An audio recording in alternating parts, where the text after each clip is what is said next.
Well, thank you very much, Angela. Lovely to speak to you. Now, they've been part of our lives for over 30 years, but do you know how many days you've got left to spend a £1 coin? I do. How many? 13. Is the right the answer. Old £1 coins. Yes, so if you've got some knocking around somewhere, it's worth a dig about to see if there are any left, because there are 13 days left to spend them, and then they are no longer legal tender. And there's a lot left. Tell us why it's all changed. Breakfast Tin Muffet has got unique access to the Royal Mint for us this morning. Morning.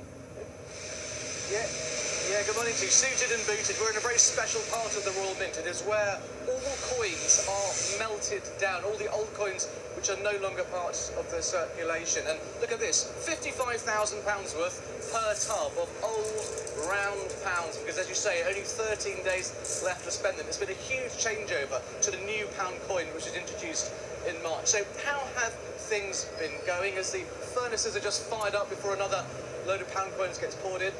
Let's have a look and find out how that transition has been taking place. All change again. When the new pound coin was introduced in March, this company had to adapt 4,000 vending machines. For 7 months, both coins have been accepted, but not for much longer. What we've now got to do is we've got to program them so that they'll just take the new coins and we'll reject the old ones.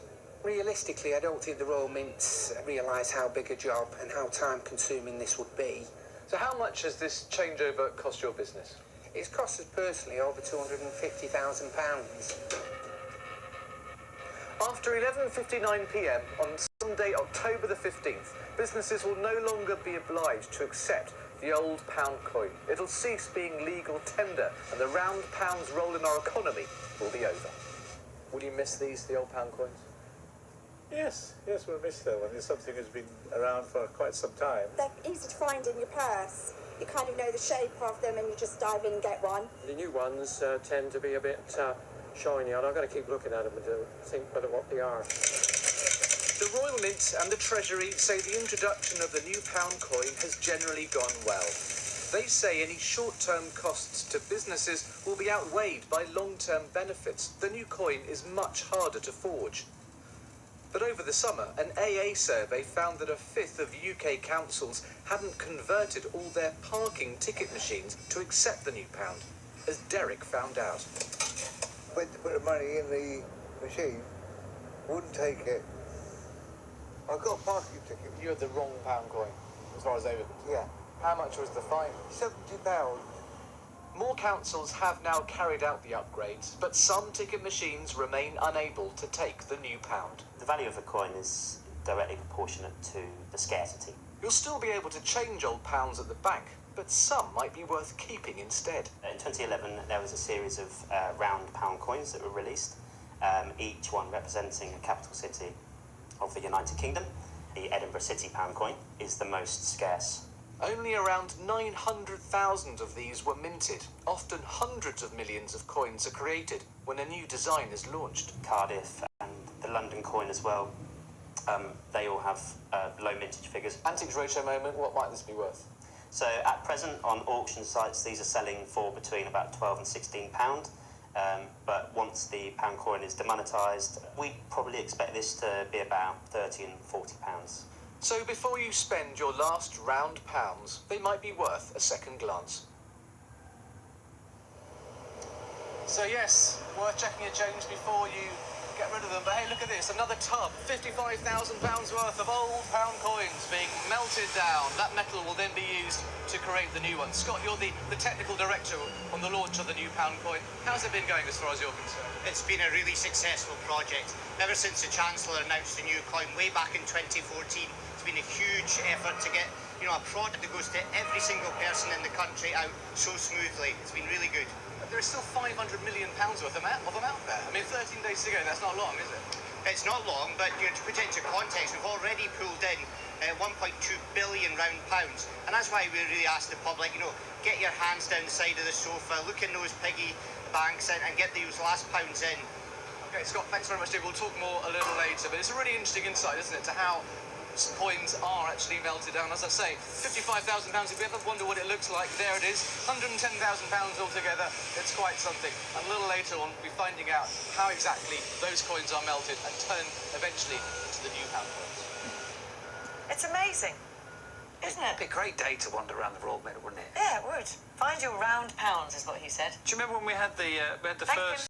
Thank you, sorry, Tim. Yes, thank you, Tim, and your massive helmet thing. Thank you. Do you remember when we had the first new pound coin? Yes, I dropped it down the back of the sofa there. Yes. Well, we did find it, though, didn't we? Yes, so we did find it. There's no point looking down there, and you've checked the entire sofa for old pound coins. It's not a very good sofa for hiding pound. Charlie's always got loose change in his pocket. There must be some over here I'm somewhere. always buying him coffee. Oh, really? Okay. Right, I like that bit of insight. Let's get some news, some travel and some weather. Wherever you're watching, we'll see you with the headlines at 8 o'clock. For over 30 years, but you have just 13 days left to find and then spend any old pound coins you might be lining your purses, your pockets, I don't know. Steph says she's got them on the top of her, Yes. I don't know, somewhere in the kitchen or something. I've definitely got some in the golf bag knocking about. Breakfast Tim Muffet is at the Royal Mint for us today, hopefully with his... Where's your headwear? I need to see this helmet again. Yeah, it's pretty spectacular, isn't it? £55,000 worth of old pound coins in this tub. And these ones will soon be going the way of those ones over there. You can see them being poured into the furnace. Those pound coins are no more.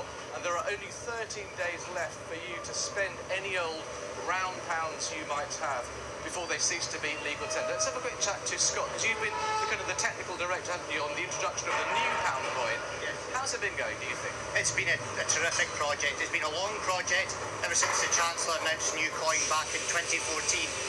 It's been a massive team effort to manage to get a product into every single pocket until around the country. Now, there are still, it is thought, 500 million round pounds out there. Now, with only 13 days left, I mean, that's a lot of money, isn't it, which hasn't been handed in? It is a lot of money, but to put it into context, we've already withdrawn 1.2 billion of the round pounds. So that's why we really ask for those last, it sounds funny, a few million, but for those last few million, get your hands down the side of the sofa, look in your piggy banks and get those coins spent. Now, there are some businesses, we've spoken to vending machine company operators, who have had difficulties, or it's been expensive for them to make the transition. Do you think the cost is worthwhile? Absolutely. I mean, we don't take this decision lightly. The Treasury weighs up all the input from the vending industry and all the stakeholders before making such a monumentous change. Now, it was estimated there were 3% of old pounds were forgeries, weren't there? This is the new pound coin here. We're very familiar with it now. Why is this so much more difficult to forge?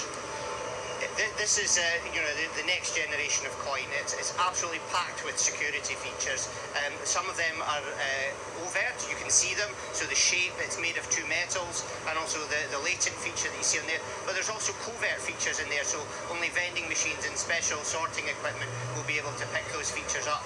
It's really interesting this morning. We've seen the coins, tubs of coins being poured in.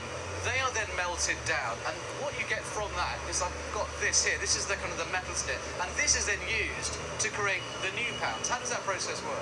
Absolutely. We cast the metal and we make it into long strips of metal. We then punch out the discs from that metal before they go through to what we call the coin press room, where we put the heads and tails that the public are familiar with, and we stamp them into those discs. And there's about, £40 coins per second being produced, I guess. Absolutely. On a single press, we're can strike between 10 and 15 coins every second. So that means we're churning out about 3 million coins every day. Wow, it is quite something, isn't it? And as you say, these ones here, you're getting through about 30 of these caskets per day. That's about £1.9 million worth of money being melted. It's extraordinary, isn't it? It is extraordinary, but there's a lot of metal. The old pound coins totaled about 14,000 tonnes worth of metal, so it was very important for us to use that efficiently and in an environmentally friendly way. Scott, thanks ever so much. It's been really interesting, thank you. It's very rare to have this access to this part of the mint. Often you see the part where they produce the coins, but not so often do you see the part where they melt coins down. And this is the only place where you are legally allowed to do that. So, yep, 13 days to spend these pound coins. You could then maybe donate them, or you could do it to charity before that point if you wanted to. You will still be able to hand them in to banks if you do find them, but you are encouraged to decide what you're going to do with them before then. Otherwise, well, they will be going the way of these ones here. They're going to be melted down, as you can see there. 1200 degrees centigrade is the temperature, so 1200 degrees Celsius, should I say, is the temperature needed to melt them down. Tim, can I just ask, it's really rare to get camera access to the Royal Mint. What is security like there? very tight, and here's an interesting thing. The Royal Mint is actually a cashless workplace, so the workers aren't allowed to use cash because obviously we will be searched when we go out, so they actually have vending machine cards. So the Royal Mint of all places is actually a cashless place to work, security guards keeping a very close eye on you. Well, I mean, with all that money at your feet, just make sure they don't put the wrong lot in. That would be really awful, wouldn't it? Tim, thank you very much indeed. Do you remember Spaceballs with Dark Helmet, Rick Moranis' character? No. Reminds me a little bit of that. Sorry. Okay, just me then. I'm sure somebody appreciates that. I'm sure they do. Now, the Country Rockers, Lady Antebellum, will be here on the sofa.